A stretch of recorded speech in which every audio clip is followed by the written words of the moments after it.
Il y a 2 ou 3 ans, je ne connaissais pas Irène et je trouve que mon passé est très triste.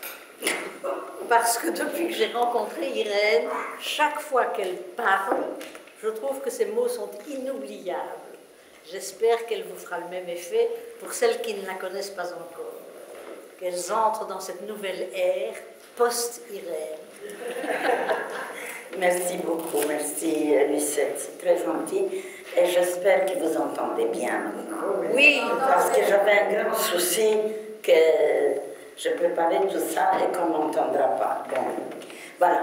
Alors, avant de vous parler, je voudrais vous dire quelques mots. Il y a 4 ans, j'étais contactée par un professeur de l'Université York de Toronto, au Canada, pour l'accompagner à Berlin et faire mon témoignage devant ses élèves, des jeunes gens, futurs historiens, et qui étaient très concernés par l'histoire de la Shoah. C'était des Polonais, des Allemands. J'ai parlé en français, mais ma petite fille habite à Berlin. Sa langue, première langue, est l'anglais. Elle est née au Canada, alors elle a tout traduit en anglais. Je suis née à Lwów, en Pologne, Galicie orientale, en 1925. Comme ça, vous savez que je suis vieille. C'est une ville caméléon qui 5 fois a changé de nom en une génération. Elle se nomme Lemberg, sous l'Empire austro-hongrois.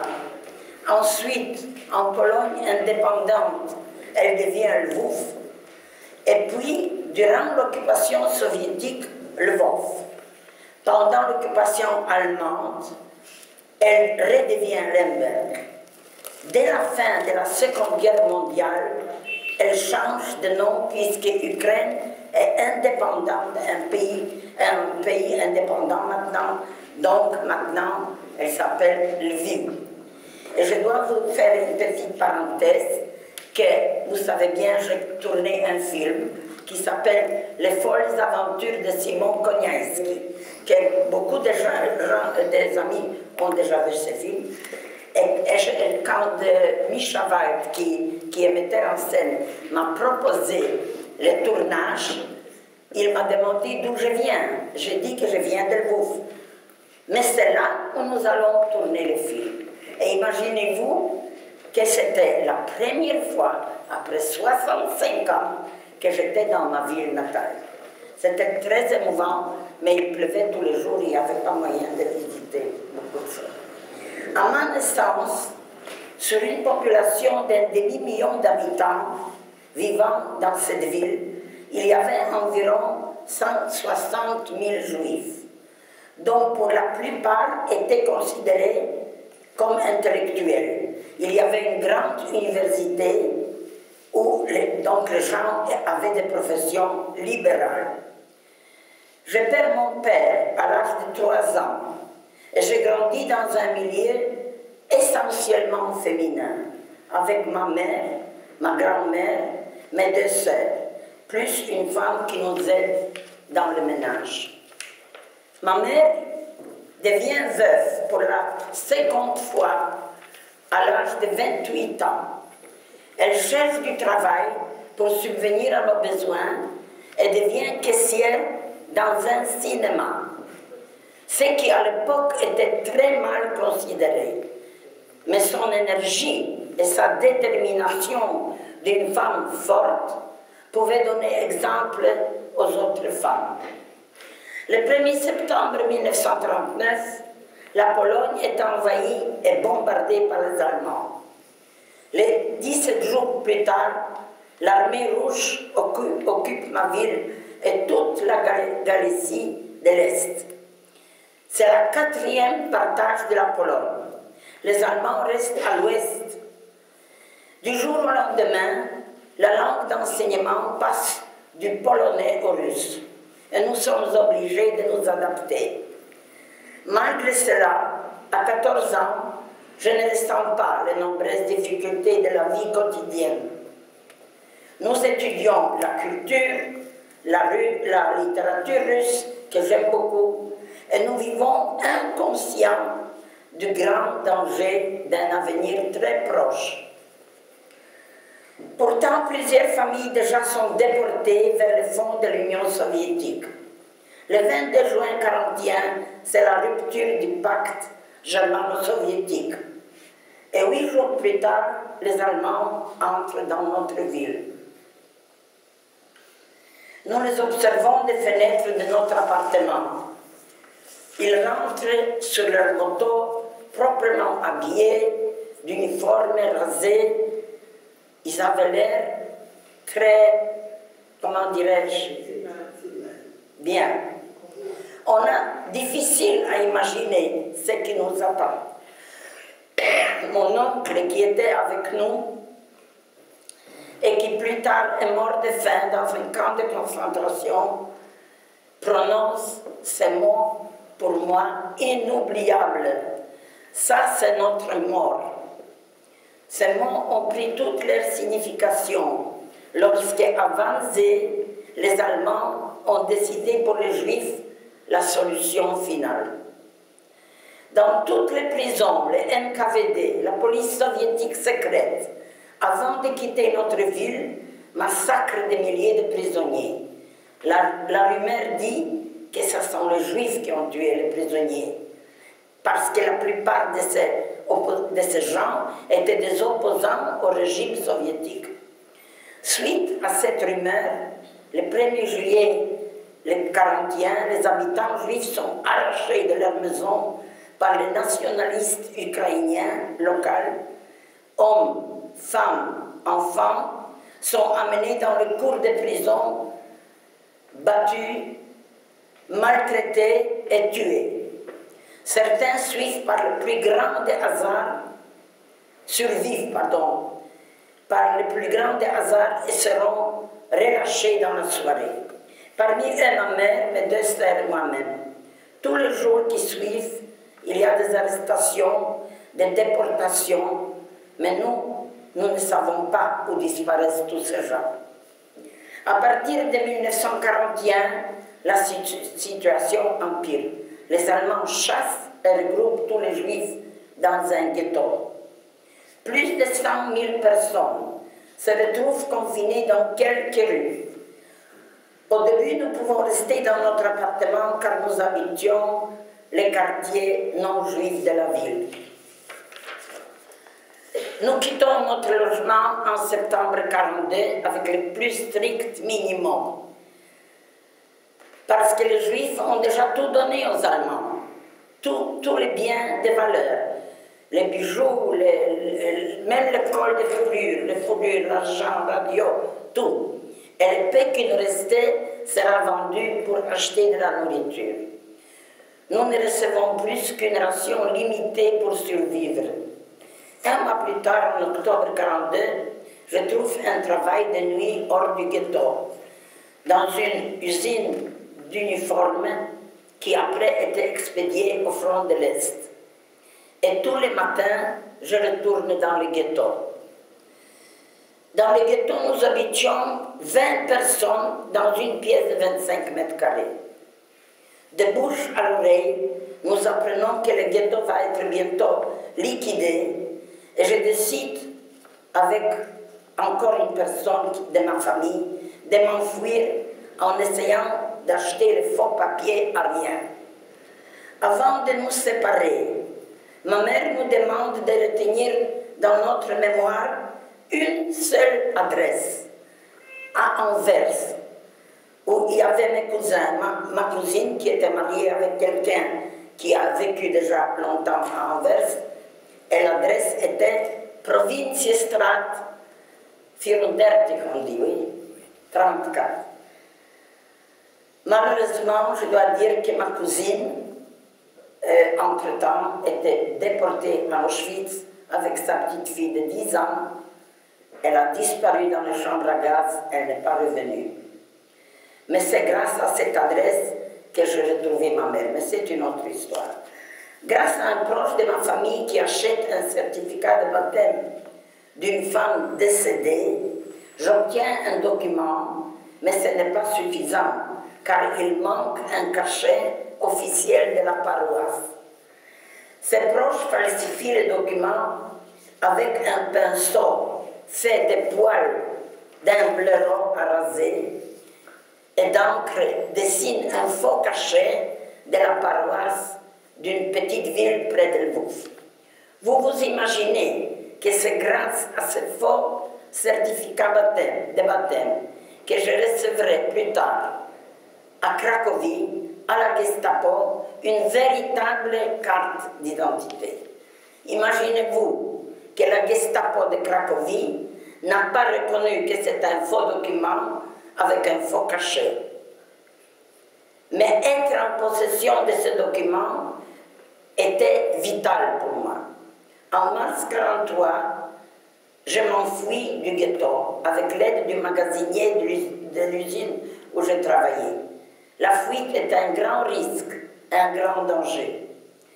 J'arrive en train à Cracovie, que je connais bien, je parle de Cracovie, alors je me souviens de tout ce que j'ai passé là. Connaissant la concierge de l'université, Jagellon, justement là où tu étais, ce qui était plus important que connaître le ministre. Imaginez-vous, j'obtiens une place de servante gouvernante dans une famille d'un fonctionnaire de la Gestapo. Un Judenfresser comme il n'y a pas deux. Moi qui ne savais comment on fait un potage. Je suis dans la gueule de loup. Ces gens détestent les Juifs et ne se douteront jamais de mon identité. Ils ne peuvent pas supposer qu'une Juive s'occupe de leur maison et surtout pas de leurs enfants. Mais je me suis occupée très mal. Et la vie continue. Je vis continuellement dans la peur d'être reconnue. Au mois de mai 1943, mes patrons sont transférés en Allemagne. Ils veulent me prendre avec, mais je pensais que c'était trop dangereux. C'était pas vrai. En Allemagne, c'était moins dangereux que rester en Pologne. Parce que les Allemands ne reconnaissaient pas les Juifs, tandis que les Polonais reconnaissaient les Juifs. Au mois de mai 1943, mes patrons sont transférés donc en Allemagne en me recommandant à un membre encore plus gradé de la Gestapo. Celui-ci m'interroge. Et mes références, donc sur mes références et mes soupçons, qu'il compte vérifier, me dire. Je prends la fuite le même jour et je retourne à Lvov où je découvre par notre femme de ménage qu'on est déjà venu me chercher. Et elle me dit que ma petite sœur, âgée de 16 ans, a été fusillée avec d'autres jeunes filles et jeunes femmes. Je suis bouleversée et très très malheureuse. Je repars à Varsovie.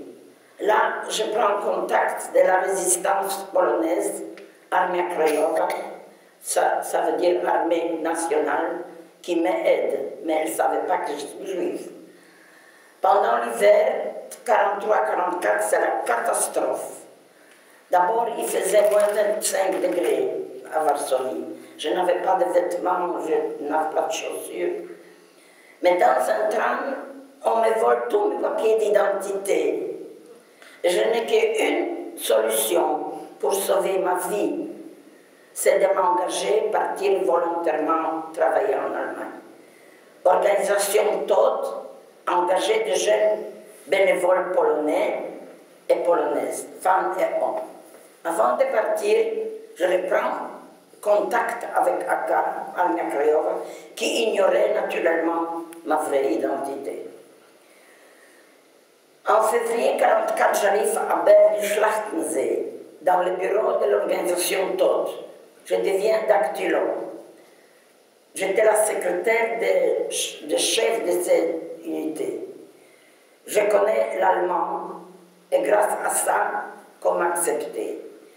J'ai accès par mon travail à de nombreux documents officiels, les cachets, les tampons, les formulaires en blanc.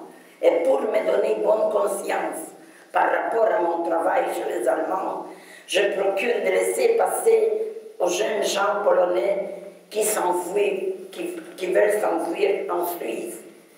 Les Américains et les Anglais commence à bombarder tous les jours Berlin, jour et nuit, ce qui nous oblige à courir dans les abris. Mon bureau est détruit et on me transfère en mai 1944 dans le bureau d'organisation TOD à Vienne. Alors je peux vous dire que j'étais très contente parce que je connaissais l'allemand, mais quand je suis arrivée à Vienne et qu'on a parlé en viennois, vous savez, un accent viennois très typique, je ne comprenais pas un mot. Je pensais qu'il parlait une autre langue. Je continue à procurer des laissez-passer aux Polonais qui veulent s'enfuir vers la Suisse.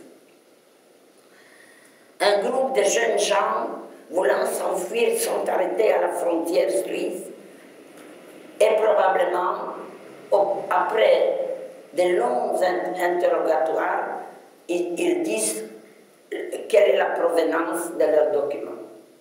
J'ai peur que les soupçons se tournent vers moi et je demande mon transfert à Trieste. Le jour de mon départ à Trieste, quand tout était déjà emballé dans des sacs à dos, le 9 août 1944, un jour inoubliable pour moi, on m'arrête.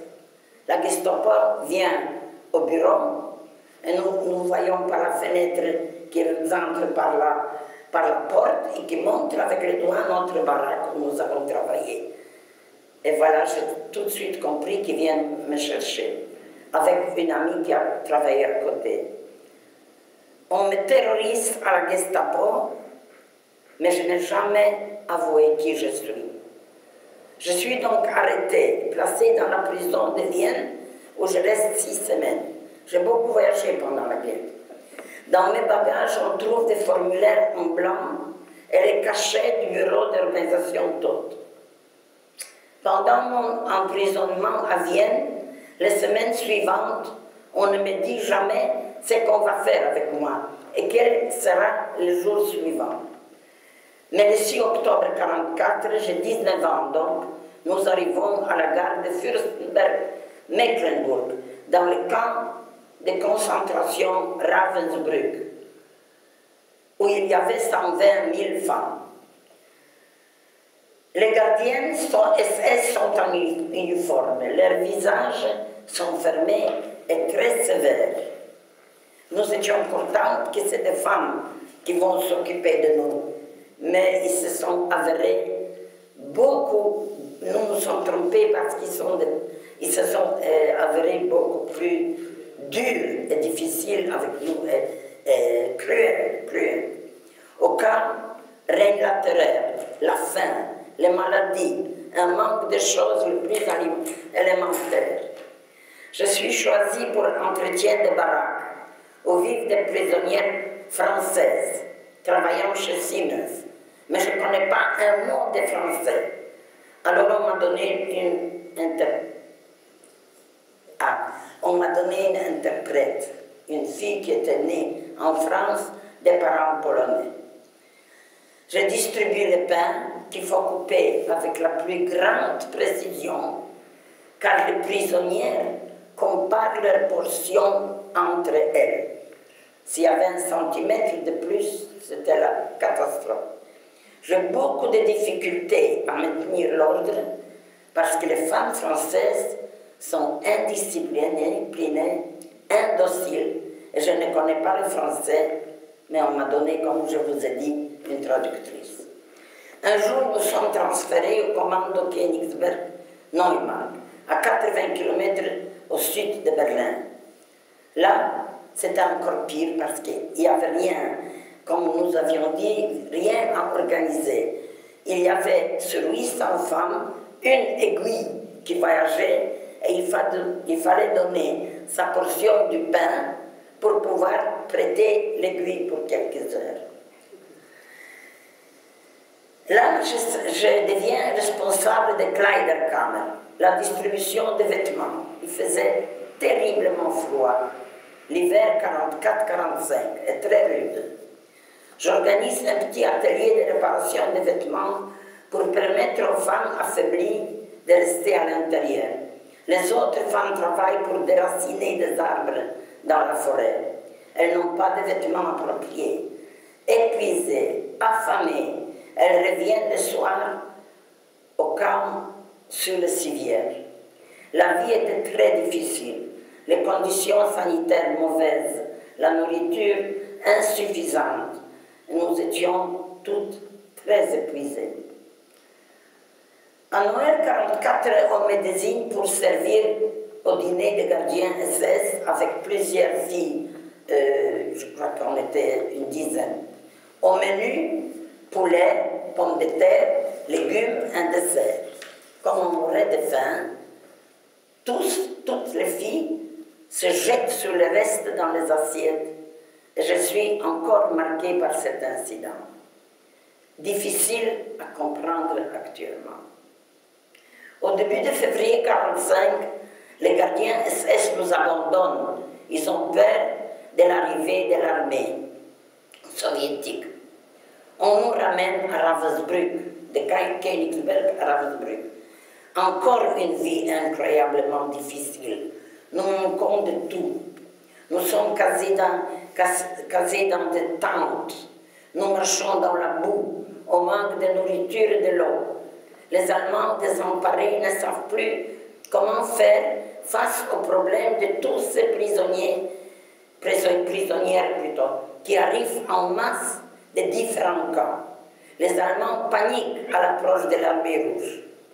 Fin 1945, le comte Folke Bernadotte, qui était membre de la famille royale suédoise, président de la Croix-Rouge suédoise, organise un échange de prisonniers avec Himmler, qui, se rendant compte de la défaite proche des Allemands, voulait négocier avec des alliés. Cette action de Bernadotte est connue dans l'histoire comme action de bus blanc, le bus blanc. Avec ce bus blanc, mais ça, il y avait encore une histoire intéressante entre-temps, que je n'ai pas marquée ici, mais je vais vous raconter. À Lübeck, c'est au nord de l'Allemagne, notre train s'est arrêté et les gens étaient tellement mal, étaient serrés, avaient mal de s'asseoir, voulaient sortir pour un peu dégourdir les jambes. Et nous étions 9 personnes de notre wagon qui est sorti. Entre-temps, le train est reparti. Et nous sommes restés à la gare. 100 personnes, le train allait vers Danemark. Alors, tout le monde a pleuré, sauf moi. Moi, je dis, je vais trouver quelqu'un qui va nous conduire là où eux, ils sont partis. Et j'ai trouvé un Allemand, un Danois, de la Croix-Rouge danoise, qui nous a promis de nous conduire là pour nous rejoindre à tous ces gens qui sont partis en train. Voilà, nous arrivons le 1er mai 1945 à Malmö, en Suède, par bateau. Ce n'est pas encore la fin de la guerre, mais c'est déjà la liberté. Mais moi, avec mon ami, qui est depuis malheureusement déjà décédé, nous n'avons pas encore que nous sommes juifs. Nous avons peur que la Gestapo va venir au Danemark nous chercher. On était naïfs. Nous attendons le 8 mai, le jour de l'armistice, pour nous débarrasser de tous nos mensonges. Enfin, nous pouvons dire qui nous sommes en réalité. Mais ça, c'est une autre histoire. Merci de votre attention. Je suis prête à répondre à vos questions.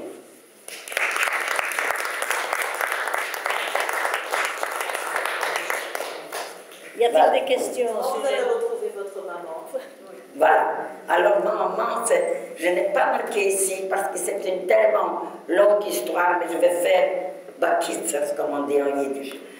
Et ma maman, donc, était arrêtée dans le train vers Cracovie, de Cracovie à une autre ville, parce qu'elle portait à manger à quelqu'un de très malade. Et il y avait, vous savez qu'en Pologne, c'est pas comme en Belgique, il y avait des rafles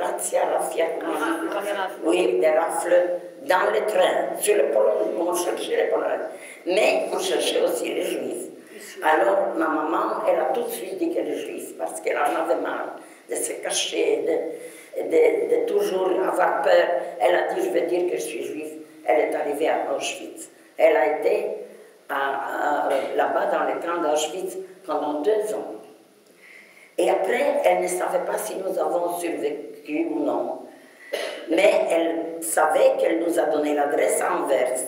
Alors quand moi, en Suède, un délégué de Croix-Rouge est venu nous demander si nous n'avons pas de la famille quelque part dans le monde entier, en Amérique du Sud. J'ai dit, moi j'ai un cousin, je voudrais bien aller à Anvers, s'il voudra de moi. Mais j'étais certaine que ma mère est morte. Et sur cette carte, donc j'ai écrit une carte qu'on a envoyée par la Croix-Rouge, mais j'ai reçu un télégramme d'Anvers. Ta maman est arrivée à Anvers en bonne santé. Alors c'était comme ça, j'ai trouvé ma mère comme par miracle. Voilà. Et comment vous êtes arrivé? Alors, comment je suis? On m'a refusé le visa. Ça a duré 1 an et demi pour que je puisse obtenir la permission de venir en Belgique. Que je voudrais vous dire qu'aujourd'hui, quand on a 11 enfants au Maroc, tous les 11 enfants peuvent venir tout de suite ici. Tandis que il n'y avait pas moyen, mais quelqu'un m'a inscrit à l'Institut de médecine tropicale à Anvers. C'était pas vrai, c'était fictif. Et grâce à cette inscription, j'ai reçu visa belge. Et je suis arrivée pour rester avec ma maman. Mais en Belgique, il y avait la guerre. Et tout était tellement, comment dirais-je, tellement difficile que je pleurais tous les jours. Je voulais retourner en Suède. Parce que là, il n'y avait pas de guerre depuis 250 ans. En 1946, je suis arrivée. Et en 1946, vous avez ressenti la guerre à Anvers? Il y avait naturellement, il y avait V1, V2, et il y avait, toutes les maisons étaient abîmées, et je ne sais pas, il y avait énormément de misère, et les gens étaient marqués par la guerre, tandis qu'en Suède, ils ne savaient pas ce que c'est la guerre. Personne, alors j'étais comme dans un paradis. Quand nous sommes arrivés en Suède, on a pensé qu'on est au paradis. C'est pour ça qu'Irène parle toujours, et encore, et maintenant. Oui, mais si ça vous intéresse, les gens qui m'ont accueilli, là où j'habitais, moi j'habitais très très loin de l'usine où je travaillais, et je devais me lever à 5h moins 20 du matin, ce qui ne me plaisait pas beaucoup. Alors j'ai demandé à notre directeur de notre usine, c'était une usine de vêtements très connue. Il a dit, vous savez, moi donc j'ai demandé si je peux trouver une chambre garnie. Alors il a dit, je connais une famille qui voudrait avoir quelqu'un parce qu'ils ont 3 enfants, ils sont très difficiles, mais ils ne veulent pas avoir des Polonais. J'ai dit, laissez-moi l'adresse, je vais me débrouiller avec eux. Alors ils m'ont donné l'adresse, et quand je les vois, parce que cette maison existe encore, la table existe où nous étions assis. Je suis entrée, c'était des gens qui appartenaient à une secte protestante qui s'appelle les Amis des Pentecôtes. Je ne sais pas si vous savez, les Amis des Pentecôtes. Mais des gens super charmants, un peu mchouillés avec mais charmants et gentils. Et j'ai tout de suite dit, écoutez, j'ai entendu que vous n'aimez pas les Polonais. Alors elle est devenue toute rouge, commençait à s'expliquer. Je dis, ne m'expliquez rien du tout, je suis juive, je ne suis pas polonaise. Alors son mari a dit, vous êtes juive, mais nous on adore les juifs. J'ai dit, monsieur, vous adorez les juifs, c'est la première fois de ma vie. Voilà. Ces gens-là ne sont plus en vie, mais je suis en contact très serré, très souvent, avec 4 générations de cette famille. Ça fait 65 ans que je corresponds encore hier. J'ai reçu un très long mail de la petite fille qui a déjà 47 ans. Bravo. Y a-t-il encore des questions pour Irène? Sinon, vous allez me permettre de remercier Irène Avec de la part plaisir. du Conseil des femmes juives. Oh, mon Dieu. Non. Sylvie. Merci beaucoup, c'est gentil. Merci beaucoup.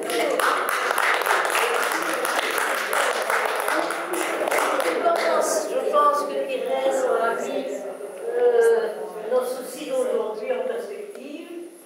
Mais oui, c'était ça le titre. Je voudrais quand même que, vu les problèmes sérieux d'aujourd'hui, certainement moins graves, que vous ne perdiez pas votre sens de combativité, si vous voulez.